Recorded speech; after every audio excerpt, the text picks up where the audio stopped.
올 한해 새초부터 새말 오늘까지 교회를 위해 섬겨주시고 헌신하신 분들께 감사를 드리고 우리 교회 37년 오늘까지 은혜 베푸신 하나님께 영광을 드립니다. 오늘 중으로 아마 택배가 다 배달이 될 것 같습니다. 아니면 내일까지는요. 조금 늦어질 수는 있습니다만 반품도 되지 않고 본인이 추적할 수 있는 고성능 칩이 내장되어 있기 때문에 끝까지 배달된다고 합니다. 집안에 계셔도 없는 척 시침이 떼지 마시고 외국 여행을 가도 반드시 수단과 방법을 가리지 않고 주인을 찾아가는 그런 시스템이 되어 있다고 합니다. 최첨단 택배 시스템이네요. 그런데 그뿐만 아니라 덤으로 사은품까지 있다고 합니다. 흰머리와 눈가의 주름살 또 뱃살은 사은품으로 함께 배달된다고 합니다. 대리 수령도 안 되고 양도와 양수도 절대 불가하는 상품이라 그럽니다. 가는 세월을 누가 막을 수 있겠습니까? 2018년은 이제 내일로서 영원히 역사 속에서 사라집니다. 흘러가는 물을 누가 막을 수 있을까요? 아무도 막을 수가 없습니다. 신명기 11장 12절에 보면 하나님께서 이스라엘 백성들을 약속의 땅으로 들이실 때 주시는 축복입니다. 내 하나님 여호와께서 돌봐주시는 땅이라 연초부터 연말까지 내 하나님 여호와의 눈이 항상 그 위에 있느니라.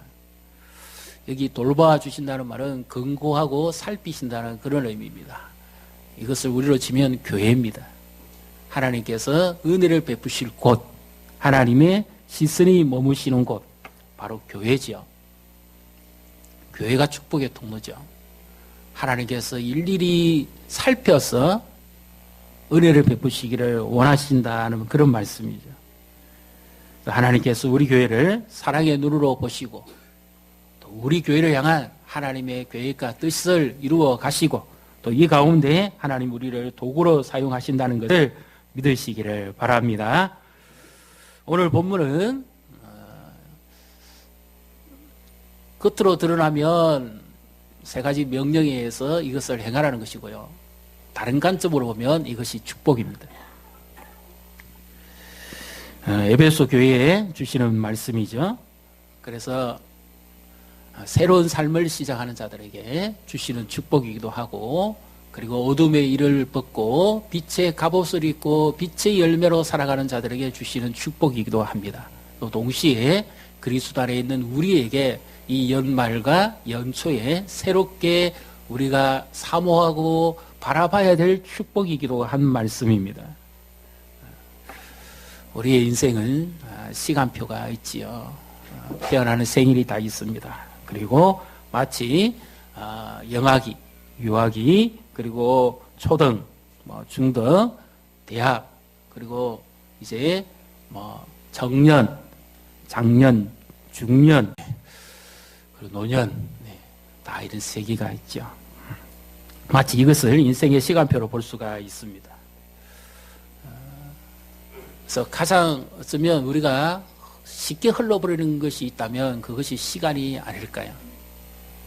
너무 의미 없이 한 해를 돌아보면 제일 아쉬운 것이 뭡니까? 참 너무너무 시간이 빨리 갔다. 또 너무너무 내가 시간을 잘 사용하지 못했다는 아쉬움과 후회가 있죠. 시간이 금이라고 그랬는데 그래서 오늘 주시는 말씀은 더더욱 우리에게 가슴 깊이 새기게 하는 말씀입니다. 우리의 문화하고는 조금 다를 수 있습니다. 왜냐하면 지금 우리의 모든 행복의 기준이 세상적 관점이고 우리는 돈 중심, 행복 중심으로 가치를 가지고 살아가죠. 그렇기 때문에 어쩌면 오늘 이 말씀이 안 맞을 수 있습니다. 왜 세월을 아끼라고 그럽니까? 세월을 아끼란 말은 돈을 주고라도 살아라는 그런 의미거든요. 그런데 돈을 주고 세월을 삽니까? 우리는 시간을 바쳐서라도 돈을 살려고 그러죠. 어느 것이 더 중요합니까? 물질입니까? 돈입니까? 뭐니뭐니 해도 money입니까? 아니면 시간이 더 중요할까요?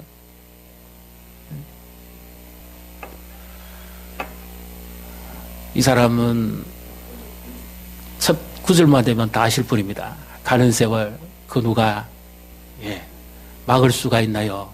불렀던 사람이죠. 그의 노래와 같이 그렇습니다. 그런데 어떻게 보면 인생의 허무함을 노래한 것 같아요. 그런데 그가 인생 50에 믿음의 눈이 떠집니다.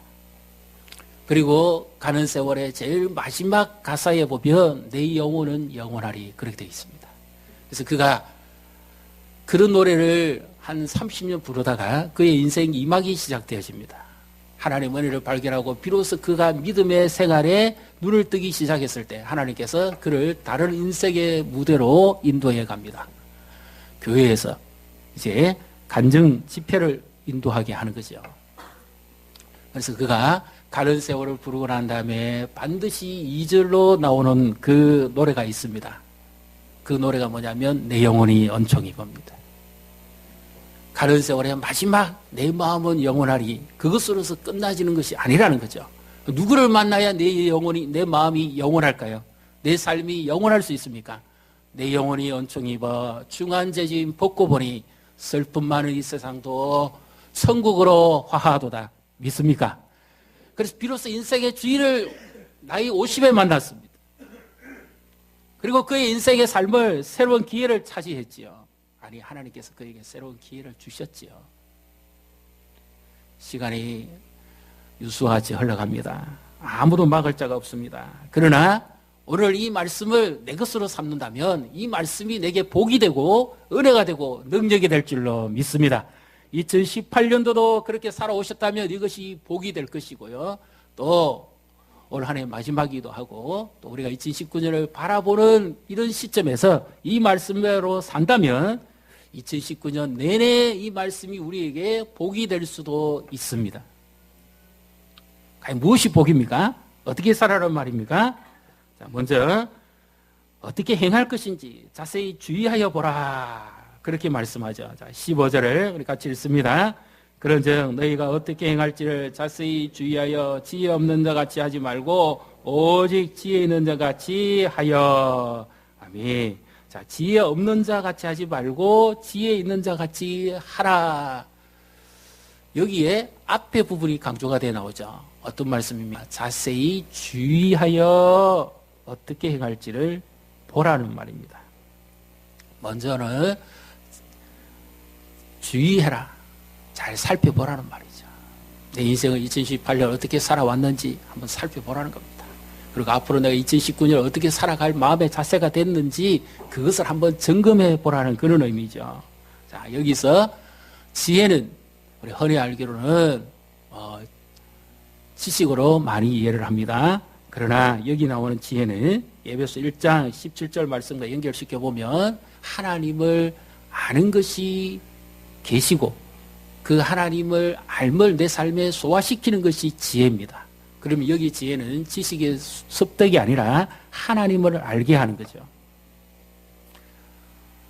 우리의 삶이 언제 가장 지혜로운 삶을 삽니까? 하나님을 알 때죠. 하나님을 모르면 어떻게 삽니까? 지혜 없는 자같이 어리석은 자와 같이 사는 겁니다. 그 시편 14편에 나오죠. 어리석은 자는 하나님이 없다 하도다. 어리석다는 것은 무식하다는 말이 아닙니다. 하나님을 경외하지 않는 자의 대표적임이 어리석음으로 나타나는 겁니다. 그래서 하나님을 경외하는 자에게 주시는 축복은 지혜로운 삶을 살아갈 수 있게 하신다는 거죠. 예를 들면 솔로몬을 한번 우리가 생각해 보십시다. 솔로몬, 아버지 다윗은 큰 장부지만 나는 아이입니다. 나는 이 백성을 어떻게 재판해야 될지도 모르겠고 어떻게 해야 할지도 나는 모르는 아이니까 제게 지혜를 주십시오. 그렇게 지혜를 구했죠. 기브온산당에서 1000번제를 드리고 난 다음에 하나님께서 꿈에 나타나셔서 내가 너에게 뭐 줄까? 그랬을 때 지혜를 달라고 하지 않습니까? 그래서 하나님이 구하지 않은 부와 기도 주고 영화도 주고 지혜도 주시지 않습니까? 그래서 그 이후에 명석한 재판을 하잖아요. 백성을 이롭게 하는 재판을 하지 않습니까? 이것이 하나님의 뜻이죠. 그 지혜를 얻었습니다. 그리고 주변에 다른 이 강도국들을 점령을 하지요. 그리고 이 지혜가 소문이 났습니다. 하나님이 함께 할 때는 그의 인생이 빛이 났습니다. 그런데 문제는 어느 때입니까? 인생의 말년 때입니다. 그의 인생의 말년에 전도서 12장 12절에 보면 어떻게 되어 있습니까? 일의 결국을 다 들었으니 인생은 허무하다는 겁니다. 어떤 인생이 허무합니까? 하나님 없는 인생이 허무하다는 거죠. 하나님 없이 살아온 인생이 허무하다. 의문 들지 않습니까? 솔로몬이 하나님 없이 살아온 때가 있었습니까? 이 말씀은 하나님의 지혜 없이 행해왔던 인생은 허무하다 그 말입니다. 그래서 사람의 본분은 하나님을 경외하는 것이다. 이것이 지혜다. 이런 말씀이죠. 우리가 2018년을 살아오셨습니다. 하루 1440분. 오늘 연말 하루 딱 앞둔 날입니다. 가장 후회스러운 게 뭐지요? 여러분은 어떤 후회가 있습니까? 아, 그때 내가 그렇게 하지 말았어야 되는데. 그 후회 없으세요? 아, 그때 내가 지혜롭게 하지 못했구나. 이 말은 머리를 잘 쓰지 못했다는 말이 아닙니다. 그때 내가 하나님을 경외했었으면 그때 복도 받고 그때 기회도 얻었을 텐데 그때 내가 하나님의 말씀을 따르지 아니하고 하나님의 지혜를 따라 살지 아니하고 내 방법대로 했기 때문에 복도 놓쳤고 기회도 놓쳤구나. 이런 후회 들지 않습니까?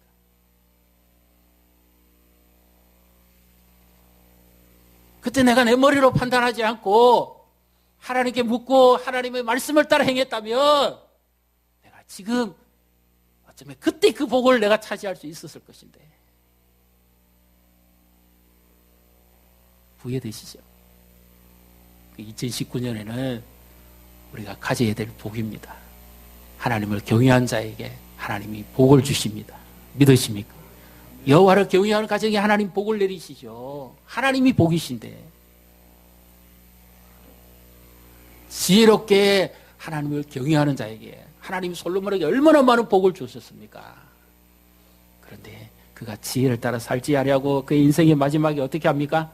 이방의 것을 받아들이고 이방의 여인들과 가정을 꾸리고 이방의 여신들을 섬기는 순간 망하기 시작합니다. 지혜 없이 행했던 거죠. 그래서 그가 비로소 깨닫고 하는 말입니다. 이것이 하나님의 말씀입니다. 일의 결국을 다 들었으니까 무엇이 남는가?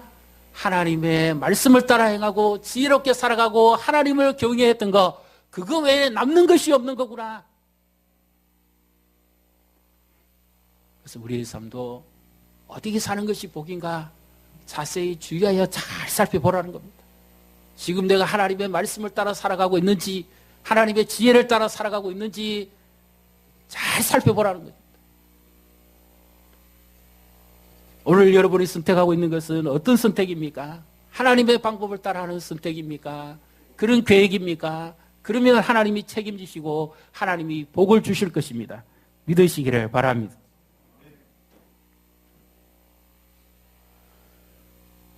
지혜와 계시의 영을 구하십시오. 누구든지 지혜가 부족하거든 모든 사람에게 후히 주시고 꾸짖지 아니하시는 하나님께 아뢰라. 그리하면 주시리라. 에베소 1장 17절에 하나님께서 너희 눈을 밝혀주사 하나님을 아는 지혜와 계시의 영을 주시기를 원하노라. 지혜와 계시는 지식이 아니라 영입니다.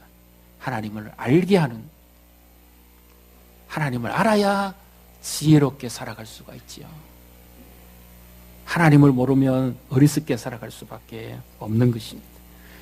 이렇게 하나님을 알고 하나님을 경외하며 지혜롭게 살아가는 사람의 특징이 무엇이죠? 기회를 버는 겁니다. 자, 16절을 같이 읽습니다. 세월을 아끼라 때가 악하니라. 아멘. 세월을 아끼라 때가 악하다. 세월을 돈을 주고라도 살아. 그런 의미입니다. 왜요? 너무너무 귀한 시간이기 때문에. 그래서 흔히 우리 이런 말씀 많이 들었죠. 이태리 박물관에 가보면 이런 한 신상이 있다 그럽니다. 앞에는 머리가 팍 휘날리고 발에는 작은 날개가 있고 또 양옆에는 큰 날개가 있고 또 때로는 그 발 밑에는 공을 이렇게 구르고 가는 것처럼 그와 같은 신상이 하나 있습니다. 사람들이 이것이 무엇인가 굉장히 궁금증을 가집니다. 그런데 놀랍게도 그 뒤에는 머리카락이 하나도 없고 민머리입니다. 이것이 무엇을 의미하느냐? 많은 의문점을 가졌습니다. 그런데 거기에 여러 해석들을 달아놨습니다. 바로 그것이 뭐냐? 카이로스, 시간이라는 거죠. 제우스의 아들 이 카이로스인데 앞머리의 특징은 누구든지 기회는 앞에 올 때 잡아야 된다는 거죠. 지나가고 나면 아무것도 잡을 게 없다는 겁니다. 그래서 기회는 순식간에 지나간다. 뭐 이런 이야기를 많이 합니다. 근데 성경에서는 그런 의미가 아니라 카이로스든지 우리가 알고 있는 크로노스든지 일반적인 시간이든지 구분 없이 있습니다. 하나님의 시간이라는 거죠. 인생은 출생도 하나님께부터 시작이고 마지막도 하나님께로부터입니다. 내 시간인 것 같지만 결론은 하나님의 시간이라는 거죠. 그래서 시간이 소중한 겁니다. 시간은 내 시간인 줄 알았지만 끝내는 그 시간이 전부 다 하나님의 시간이에요.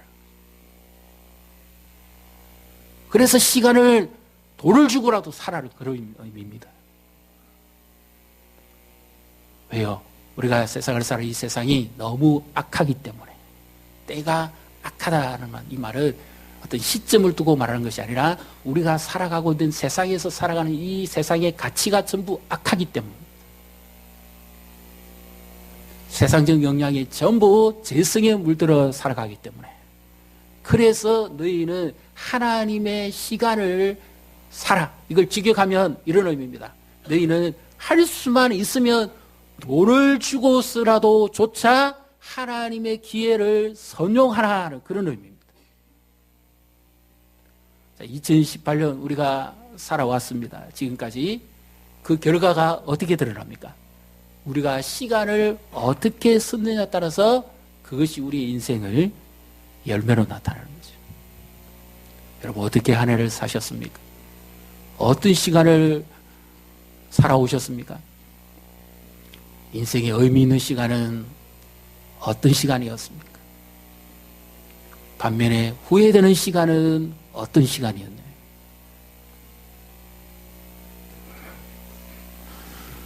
제가 아까 들렸던 그 사람이 연세가 좀 드시고 난 다음에 이런 노래를 지었습니다. 이것은 그가 기도하는 중에 아브라함의 1세기를 보고 영감이 떠올라서 지은 노래입니다. 그러나 좀 한번 생각해 보실 만한 그런 내용이 있습니다. 어떤 제목인가 하면 너 늙어봤냐? 나 젊어봤다. 인생의 중년에 있는 분들, 그 노년에 있는 분들을 위로하기 위해서 그렇게 했던 것 같은데 실제 의미는 그것이 아닙니다. 그게 어떤 의미인가 하면 내가 젊은이 당신의 마음에 있을게 그 말입니다. 나는 늙어봤으니까, 나는 젊어봤으니까 젊은 당신을 내가 이해하겠다 그 말이지. 그리고 나는 지금 늙고 있다. 너는 늙어봤냐? 나는 젊어봤다.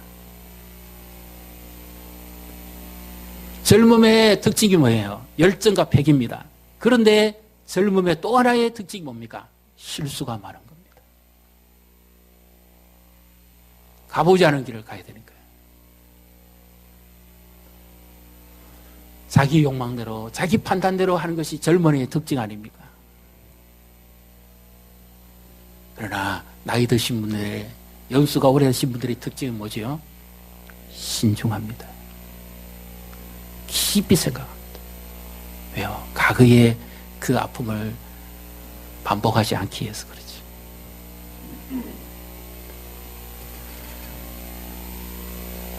그래서 우리가 교회 안의 젊은이들을 어떻게 맞이하면 좋을까요? 우리가 인생을 젊으며 살아왔지 않습니까? 그때 우리가 실수해 본 적이 있잖아요. 그런 것을 알고 우리가 그 인생을 살아가는 세대들에게 바르게 가르칠 수 있고 교훈할 수 있고 축복할 수 있겠지요. 하나님을 잘 믿어라. 늘 부모들이 하는 잔소리 같지 않습니까? 그렇지만 왜 그렇습니까? 그 안에는 뼈아픈 자기의 시간이 있었거든요.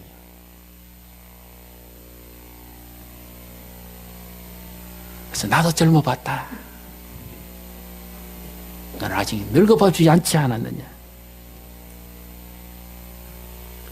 그래서 아브라함은 100세에 아기를 낳고 새로운 인생을 살아갑니다. 이것이 이 노래에 담겨있는 비밀입니다. 그래서 늙었든지 젊었든지 관계없이 하나님의 손에 쓰임 받으면 새로운 인생, 새로운 삶을 살아갈 수 있다는 것을 믿으시기를 바랍니다. 그래서 하나님의 축복은 시간을 잘 사용할 수 있도록 해주시는 축복입니다. 이것은 어떤 자에게 주시죠? 지혜롭게 행하는 자. 하나님을 경외하는 자에게 주시는 축복이죠. 그래서 하나님께서 은혜를 베풀어 주실 때는 어떤 일이 일어납니까?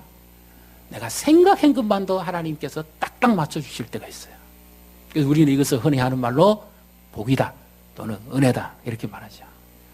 내가 뭔가를 기도하고 있었습니다. 근데 하나님께서 뭔가 딱 맞게 붙여주실 때가 있어요. 그게 은혜의 때입니다.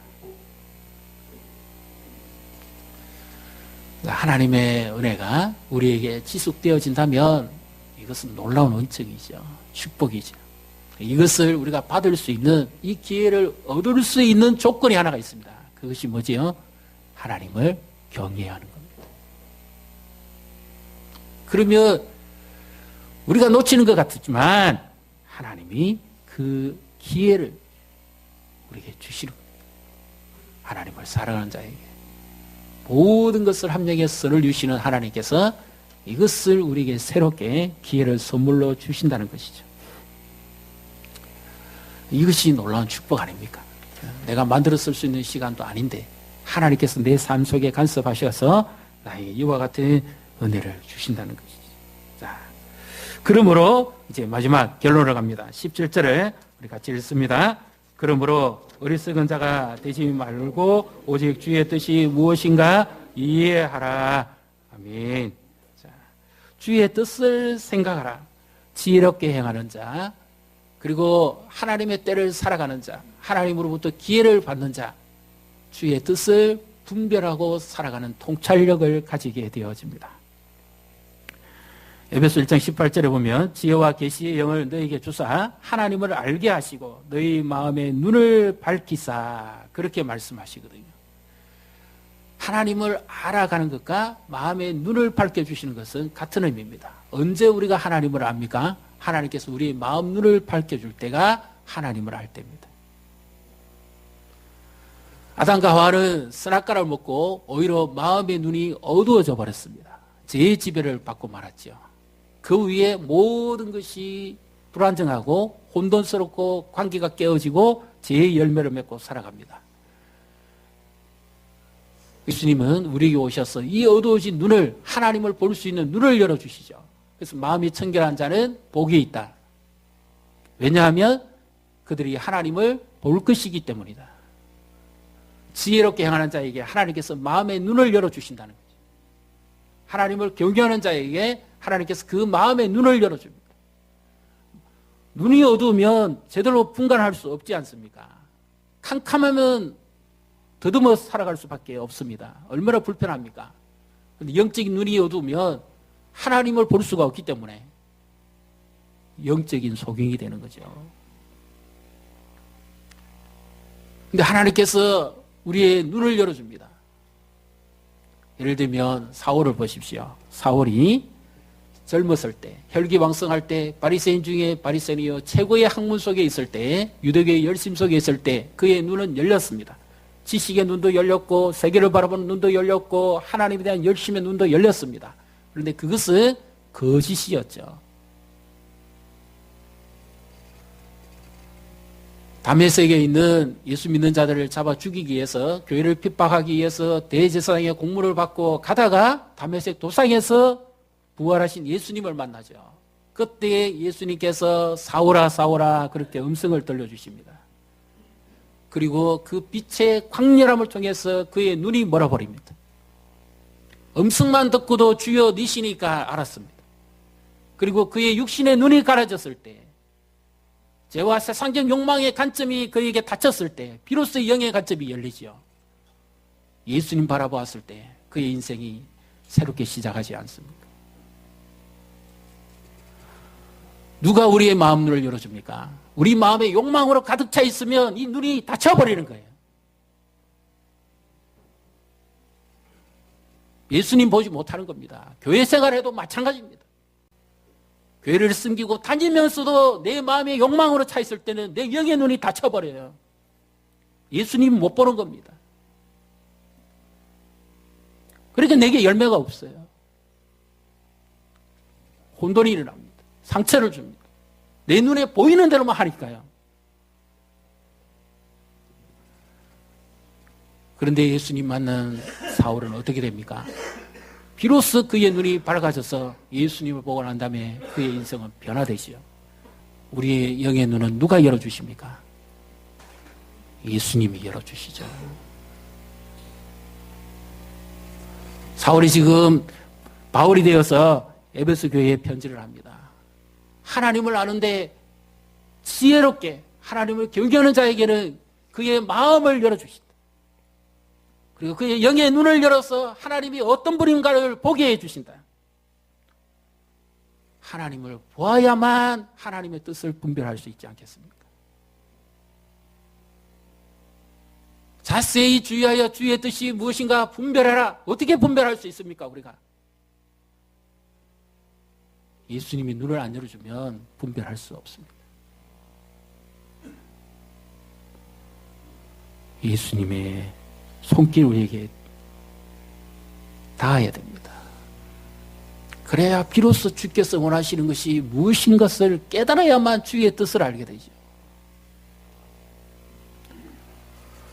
2018년에 얼마나 예수님을 따라오셨습니까? 예수님 안에서 성장하는 교회와 공동체가 되기를 원했는데 얼마나 나는 예수님의 이 관점으로 보고 인생을 살아오셨고 교회를 섬기셨습니까? 그리고 2019년에 내가 가져야 될 관점은 어떤 관점입니까? 예수님의 관점. 이 관점으로 2019년을 맞이하고 살아간다면 하나님의 뜻을 분별하는 복을 누리게 될 줄로 믿습니다. 이 예수님의 관점으로 사는 축복받은 사람 한 사람이 있죠. 우리가 얼마 전에 성탄절 그리고 대림절기에 계속해서 나눴던 말씀의 사람이죠. 시몬 아닙니까?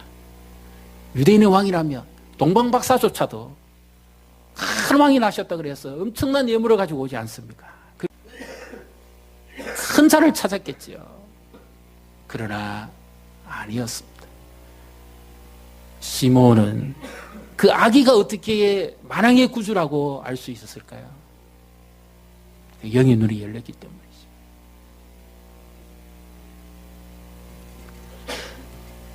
어떤 눈을 가지고 살았습니까? 늘 예수님 관점에서 작은 것 하나지만 하나님 말씀을 따라 살아가죠. 섬기는 자의 관점에서 살았습니다. 예수님이 이 땅에 왜 오셨습니까? 우리를 구원하시기 위해서, 우리를 섬기기 위해서 오셨죠. 섬길 때 기회가 있는 줄 믿으시기를 바랍니다. 섬기는 자가 복을 받습니다. 섬기는 자에게 축복이 있습니다. 2018년에 섬겼다면 2019년에 기회가 주어질 것입니다. 믿으시기를 바랍니다. 섬기는 자에게 평강이 있습니다. 예수님은 군림하시러 오시지 않았어요. 섬기러 오셨죠. 오히려 자기 몸을 대속물로 주시기 위해 오셨죠. 그러니까 평강이 임했던 겁니다. 우리가 진정으로 섬긴다면 주님의 평안을 누리게 될 것입니다. 진정으로 섬기면 섬김의 복을 받을 것입니다. 그리고 주님께서 시몬에게 주셨던 기회처럼 우리에게도 예수님을 만나고 그 예수님 관점으로 바라보는 이런 기회를 주실 것입니다. 암울하고 어두운 세상이지만 예수님이 우리의 마음 눈을 열어보게 하시고 예수님의 심정으로 섬기게 하시고 그 예수님을 따라 살아가면 우리에게는 새로운 시대가 열리고 새로운 해가 떠오르게 될 줄로 믿습니다. 우리 금산공교회와 사랑하는 성도들 가정 위에 자녀들과 생업 위에 삶의 현장이 예수님께서 이와 같이 오셔서 날마다 우리의 눈을 열어서 보게 하시고 그 주님을 닮아가게 함으로 승김의 복을 받고 하나님의 기회를 선용할 수 있는 이런 은혜와 복을 내려주시기를 주님의 이름으로 축복합니다.